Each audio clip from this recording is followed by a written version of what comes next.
Well, greetings and welcome to this episode of the Ministry Show. It's great to be with you, and Pam's right here with me. And how you doing today, Pam? I am doing great. I'm really excited about this show, which is what to do when it's not working, when trust is missing. Just as a pre-qualifier, we do have times in relationship and in work and life where trust is kind of temporarily at pause. That's not what we're talking about here. We're talking about trust is actually missing. You find yourself in a place where you cannot trust somebody or you cannot be trusted by somebody. Well, what do you do then? There's really only two options as far as I see. The first one is you have to change.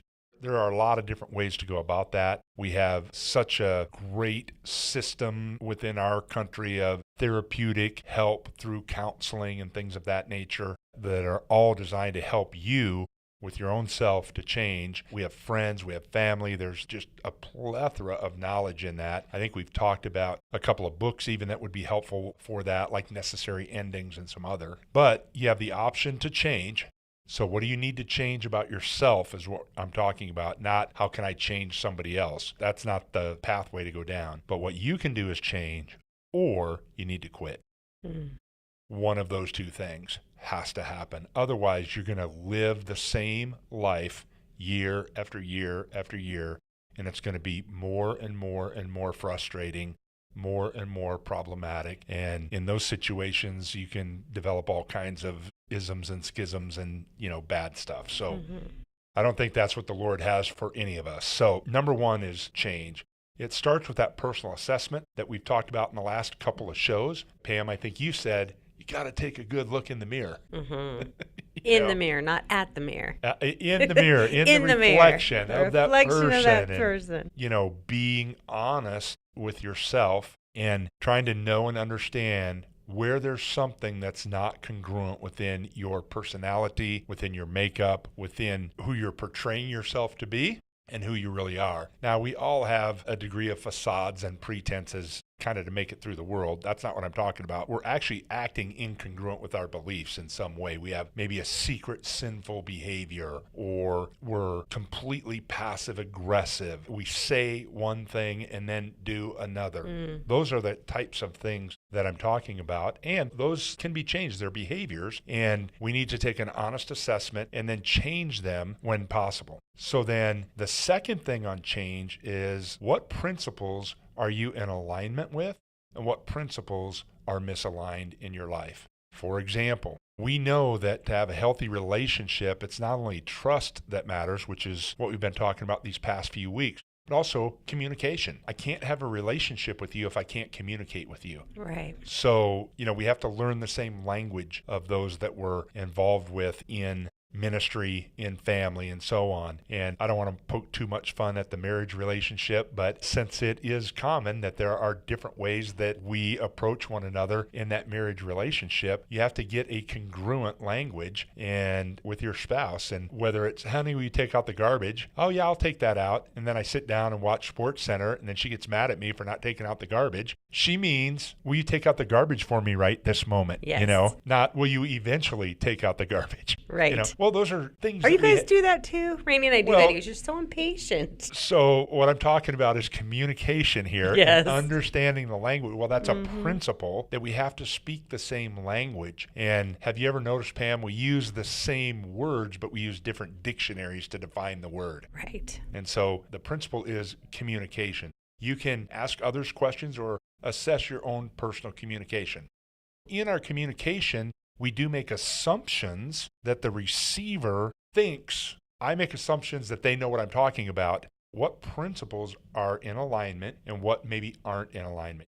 If you're misaligned, then it's up to you to create that alignment. You might need professional help. You might just need the help of a friend or a family member that will help you make sure that those are in alignment. So any thoughts on that, Pam? That's good. No, I like that. Communication is key.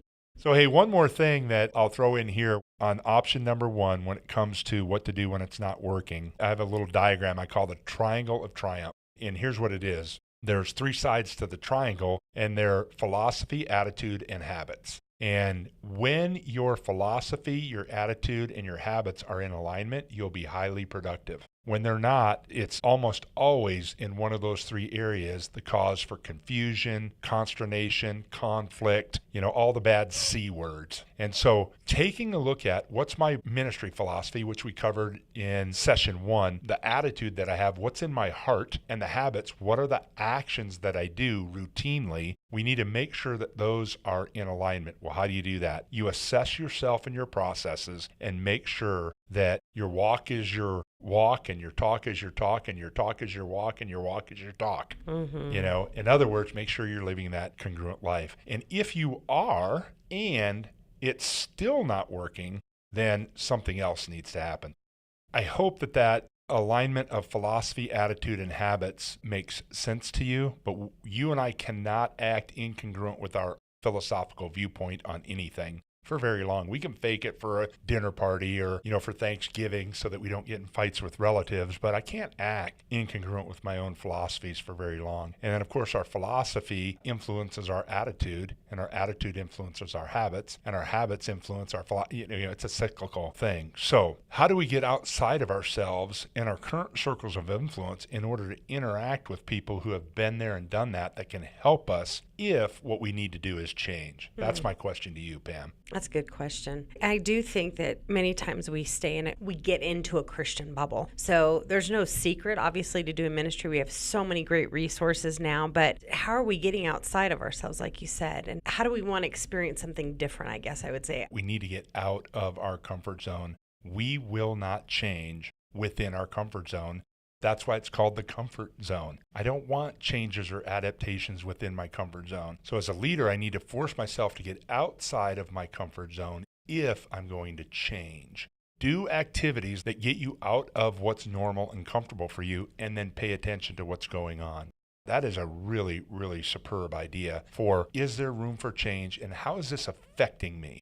And then based on how this new thing's affecting me, I can learn things about myself that will help me understand, do I need to change in a way that will help me garner the trust of others in a better way? So we're just trying to give you some practical. Remember, these aren't big deal things. These are seemingly small things. That little bit of an adjustment that you make will compound over time and make a difference in how you're received and how you receive others, and can help trust. The point is this: if trust is missing, either you need to change, or the second option is that you need to quit.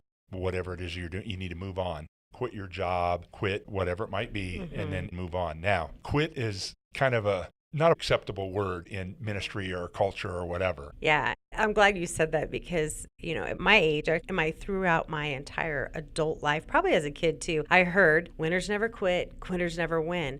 You recommended a book by Dr. Henry Cloud called Necessary Endings, and I started reading that book about a week or two ago, I guess, and it has really helped me to understand that there are times when we do need to quit. If things aren't working, if projects aren't working, it could be that it was great for one time, but it isn't any longer, and it's good to quit. It doesn't mean we're quitters. It means that we're wise. We're making good decisions. We're changing these. We're getting out of that comfort zone. So I highly recommend that book. Thank you for recommending it, Chris. It has been a really good read.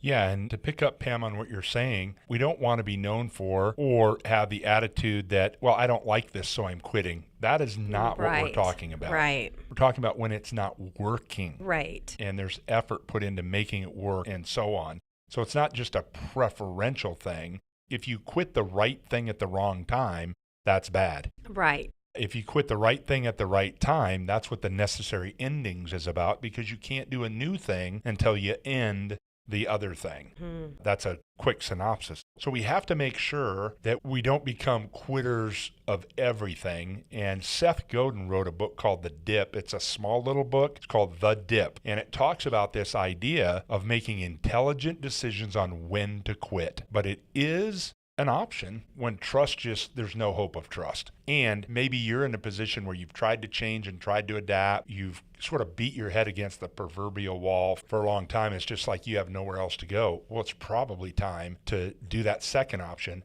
and that is to quit. So we need to make sure we quit in the right way at the right time. Mm-hmm. So there's also some other good reasons to quit things that's not really the topic that we're dealing with today because we're talking about trust, but certainly there are times to quit when you've brought a project to the extent of your talent, gifts, and abilities, and there's still more potential. Well, nobody's probably going to step in on that. If you quit and have somebody else take over, it can get to next levels. We see that in leadership and team building all the time. But when it comes to trust, when it comes to the point where there's no hope that trust can be re-engaged or reinstituted or rebuilt, then it's an unhealthy situation to be in long term. Another resource book for you, Larry Osborne, my former boss, pastor of North Coast Church in Vista, California, wrote a great little book. It's called Innovation's Dirty Little Secret. And as much as it's about innovation, it's also about this idea of trust because truthfully, most startups don't work. Most church plants go away. Most new businesses, I think it's in the 95th percentile, don't last even 1 year. And I think it's maybe 3 or 4% make it to 5 years. It's very rare that a new thing will make it. And so it's important that we do understand that ideas and activity and projects have a life cycle to them. So if it's not working, if you pull the plug sooner than later, you're going to save yourself a lot of heartache, time, effort, and energy. And kind of my last comment on that would be, welcome to the real world. All right. So the biblical principle here is pruning. Mm-hmm. And God prunes us. We can prune ourselves. Anybody in horticulture knows you got to prune the trees to get the most fruit. That's what we're talking about here. Yeah. So now, Pam, why don't you go through the action items? Action items. Can trust be established? Got to ask yourself that question. Mm-hmm. And maybe even say reestablished, because Right. probably at one time you trusted that person or that group that you're with. And if your answer to that is truly no, well, then you need to change or you need to move on. Yeah. And who or what is eroding or eliminating trust? Yeah, That's I another found, question to ask. especially organizationally, sometimes we take these words like trust and we make it so pervasive. But if we really analyze, it's like, oh no, I just have this one small little item here. And if that can be corrected, then everything's better. So even though sometimes we make it pervasive, it's often just one little thing. Right. So next week's our last show of the year. So next week, we're going to talk about what's next for you. And we want to help you with that question. Until then, hope you have a great week. God bless.